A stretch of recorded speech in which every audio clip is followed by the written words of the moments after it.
최준석은 퇴직한 뒤에도 한동안 평소와 똑같이 살았습니다. 아침 6시에 일어나 씻고 셔츠를 꺼내 입었습니다. 그러다 옷장 앞에서 멈췄습니다. 출근할 곳이 없다는 걸 그제야 다시 떠올렸습니다. 결국 셔츠를 다시 걸어놓고 편한 옷으로 갈아입었습니다. 아내가 식탁에 앉으며 물었습니다. 오늘 뭐해? 준석은 밥을 뜨다가 잠시 생각했습니다. 글쎄, 그 말이 입 밖으로 나오자 스스로도 조금 어색했습니다. 30년 넘게 회사에 다니면서 하루 일과를 고민해 본 적이 거의 없었습니다. 월요일이면 출근했고, 일이 있으면 야근했고, 주말이면 쉬었습니다. 그런데 이제는 월요일과 일요일이 별로 다르지 않았습니다. 퇴직하기 전에는 시간이 생기면 이것저것 해볼 생각이었습니다. 자격증 공부도 하고 싶었고, 경력을 살릴 수 있는 일도 다시 찾아보고 싶었습니다. 봉사활동도 한번 해보고 싶었습니다. 하지만 막상 아무 약속도 없는 아침을 맞으니 생각보다 막막했습니다. 아내가 출근하고 집에 혼자 남은 준석은 한동안 TV를 켜놓고 앉아 있었습니다.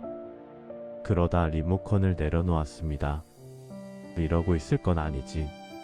준석은 외투를 입고 집을 나섰습니다. 차를 몰고 어디론가 가다가 영화관 앞에서 차를 세웠습니다. 평일 오전 11시. 주차장에는 차도 많지 않았습니다. 준석은 잠시 웃었습니다. 내가 이런 시간에 영화관을 다 오네. 상영 시간표를 살펴보다가 영화를 한 편 골랐습니다. 그런데 매표를 하려는 순간 문제가 생겼습니다.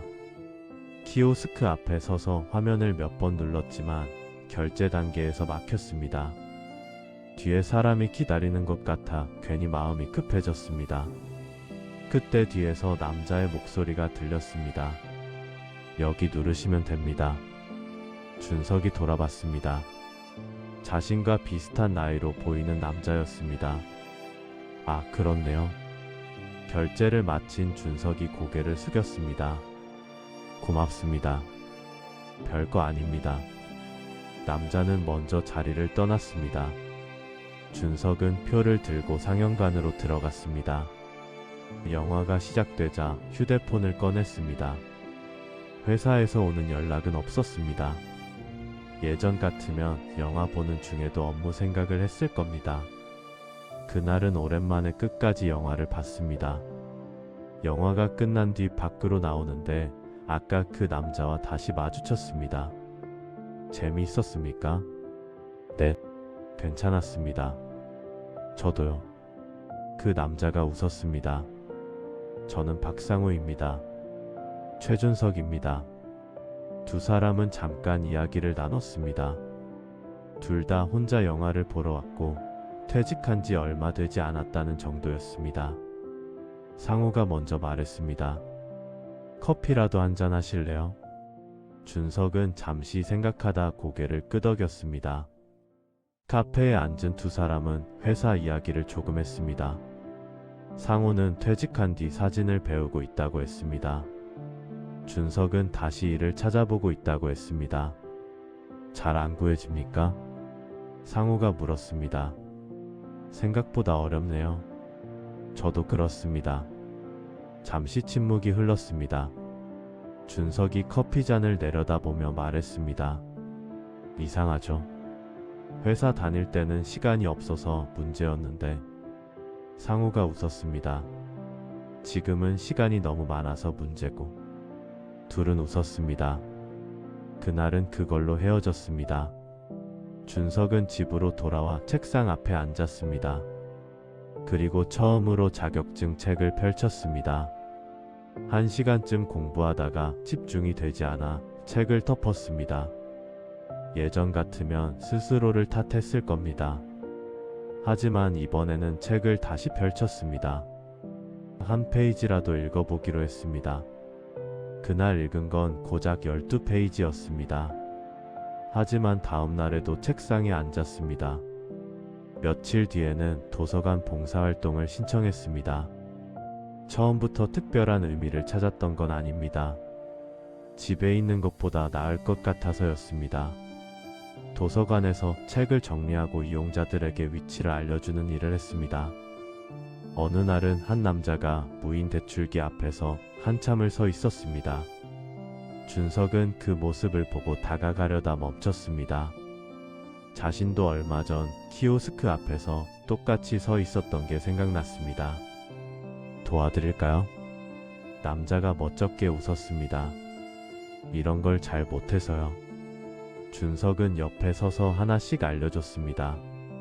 책을 빌리는 데는 오래 걸리지 않았습니다. 남자가 고맙다고 인사하고 돌아갔습니다. 준석도 다시 책장 앞으로 갔습니다. 별것 아닌 일이었지만 그날은 집에 돌아가는 길이 조금 가벼웠습니다. 그 뒤로 준석은 일주일에 몇 번씩 도서관에 나갔습니다. 그 사이 일자리도 계속 알아봤습니다.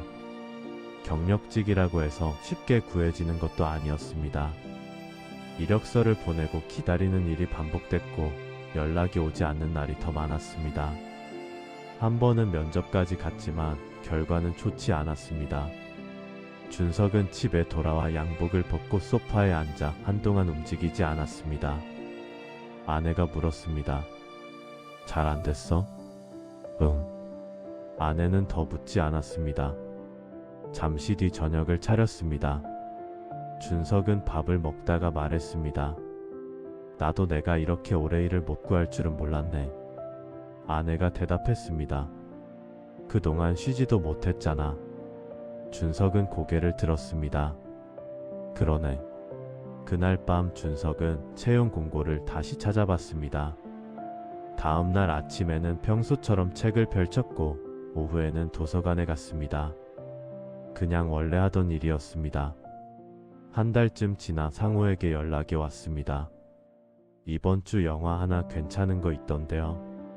준석은 일정을 확인했습니다. 토요일 오후는 괜찮습니다. 며칠 뒤 두 사람은 다시 영화관에서 만났습니다. 이번에는 준석이 먼저 키오스크 앞으로 갔습니다. 상호가 옆에서 웃었습니다. 이제 익숙하시네요. 처음에는 이것도 어렵더라고요. 저도 처음엔 그랬습니다. 두 사람은 영화를 보고 카페에 앉았습니다. 상호가 물었습니다. 일은 구했어요? 아직요. 저도 아직입니다. 준석이 웃었습니다. 그래도 계속 알아봐야죠. 그렇죠. 상호가 커피를 한 모금 마셨습니다. 저는 요즘 사진 찍으러 다녀요. 어디요? 그냥 동네요. 예전에는 매일 지나치던 곳인데 사진기로 보니까 다르더라고요. 준석이 창밖을 바라봤습니다. 나도 요즘 그래요. 뭐가요? 예전에는 시간이 없어서 못 봤던 것들이 보이네요. 상우가 웃었습니다. 퇴직하고 생긴 좋은 점이 그거 아닐까요? 준석은 대답하지 않고 웃었습니다. 두 사람은 1시간 정도 이야기를 나누고 헤어졌습니다. 집으로 돌아가는 길에 준석은 일부러 차를 세웠습니다. 집 근처 작은 공원이었습니다. 회사에 다닐 때는 수없이 지나쳤지만 한 번도 들어가 본 적이 없는 곳이었습니다. 벤치에 앉아 10여 분을 쉬고 집으로 돌아갔습니다. 그날 저녁 준석은 달력에 다음 주 일정을 적었습니다. 월요일 공부, 화요일 도서관, 수요일 면접 준비, 목요일 봉사활동, 금요일은 비워뒀습니다. 그날은 아무것도 정하지 않기로 했습니다. 처음으로 비어있는 하루를 일부러 남겨둔 겁니다. 며칠 뒤 준석에게 다시 면접 연락이 왔습니다. 이번에는 전과 다른 일이었습니다. 근무 시간도 괜찮았고 집에서도 멀지 않았습니다. 준석은 준비해서 면접을 보러 갔습니다. 결과는 일주일 뒤에 나온다고 했습니다. 집에 돌아오는 길에 휴대폰이 울렸습니다. 상호였습니다. 오늘 영화 보러 갈까요? 준석은 웃었습니다. 오늘은 면접 봐서 힘듭니다. 잠시 뒤 답장이 왔습니다. 그럼 다음에 봐요. 준석은 휴대폰을 내려놓았습니다. 예전 같으면 면접 결과가 나올 때까지 아무것도 하지 못했을 겁니다. 하지만 그날은 도서관에서 빌린 책이 있었습니다. 집에 가서 저녁을 먹고 책을 읽었습니다. 결과가 어떻게 나오든 내일 해야 할 일이 있다는 게 좋았습니다. 일주일 뒤 전화가 왔습니다. 이번에도 합격하지 못했습니다. 준석은 전화를 끊고 창밖을 바라봤습니다. 잠시 아쉬웠습니다. 하지만 예전처럼 허무하지는 않았습니다. 그날 오후에도 도서관에 갔습니다. 책을 정리하고 있는데 지난번에 무인 대출기를 사용하던 남자가 다시 찾아왔습니다. 저번에 알려주신 분 맞죠? 준석이 웃었습니다. 네, 이제 혼자 할 수 있습니다. 남자가 대출기를 능숙하게 사용했습니다. 그리고 준석에게 고개를 숙였습니다. 그때 정말 고마웠어요. 준석은 웃었습니다. 이제 잘하시네요. 남자가 돌아간 뒤 준석은 책장을 정리했습니다. 문득 처음 영화관에서 자신을 도와줬던 상우가 떠올랐습니다. 그때는 단 몇 초였습니다. 하지만 그 짧은 순간이 낯선 평일 오후를 조금 덜 어색하게 만들어줬습니다. 그 후 준석은 영화관에 다시 갔고 상우를 알게 됐고 가끔 영화를 보게 됐습니다. 그게 인생을 크게 바꾼 사건은 아니었습니다. 다만 준석은 알게 됐습니다. 사람의 하루는 꼭 대단한 일로 달라지는 게 아니라는 것을. 누군가가 건넨 짧은 말 한마디와 처음 해보는 작은 일, 평소라면 지나쳤을 사람과의 짧은 대화가 쌓여 어느 날 전혀 다른 하루가 되어 있을 수도 있다는 것을. 퇴직한 뒤 준석은 아직 일자리를 찾고 있습니다. 시험 공부도 계속하고 있습니다. 도서관 봉사도 그만두지 않았습니다. 그리고 가끔 영화관에 갑니다. 상우와 시간이 맞으면 같이 보고 그렇지 않으면 혼자 봅니다. 예전에는 평일 낮 영화관에 혼자 앉아있는 자신이 어색했습니다. 지금은 그렇지 않습니다. 준석은 얼마 전에도 평일 오후에 영화 한 편을 봤습니다. 영화가 끝나고 밖으로 나오자 아직 해가 지지 않았습니다. 예전 같으면 이 시간에 회사 책상 앞에 앉아 있었을 겁니다. 그런데 지금은 어디로 갈지 자신이 정할 수 있었습니다. 준석은 천천히 주차장으로 걸어갔습니다. 그리고 집으로 돌아가기 전에 근처 공원에 들렀습니다. 벤치에 앉아 한참 하늘을 바라봤습니다. 특별한 일이 있었던 하루는 아니었습니다.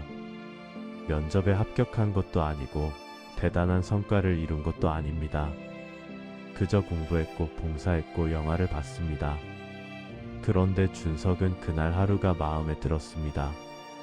자신이 선택해서 살아낸 하루였기 때문입니다. 집에 돌아와 달력을 펼쳤습니다. 내일 오전에는 공부, 오후에는 도서관, 그리고 저녁에는 새로운 채용 공고를 확인하기로 했습니다. 준석은 일정을 적고 펜을 내려놓았습니다. 회사를 다닐 때는 누군가가 정해준 시간에 맞춰 살았습니다. 이제는 조금씩 자신의 시간을 만들어가고 있습니다. 아직 완벽하지 않습니다. 앞으로 어떤 일을 하게 될지도 모릅니다. 하지만 괜찮습니다.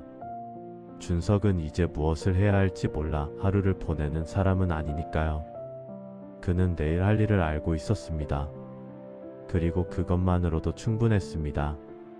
오늘까지 가족과 회사를 위해 바쁘게 살아오셨다면 어쩌면 이제는 조금 천천히 살아도 괜찮을지 모릅니다. 꼭 큰 목표가 아니어도 됩니다. 내가 하고 싶은 일 하나를 다시 시작하고 보고 싶었던 사람을 만나고 평소 그냥 지나쳤던 길을 천천히 걸어보는 것. 그렇게 보내는 하루도 분명 우리의 삶입니다. 오늘도 여운이방과 함께 해주셔서 감사합니다. 지금까지 열심히 살아오신 여러분의 앞으로의 날들이 조금은 더 편안하고 따뜻하기를 바랍니다. 다음 이야기에서 다시 뵙겠습니다.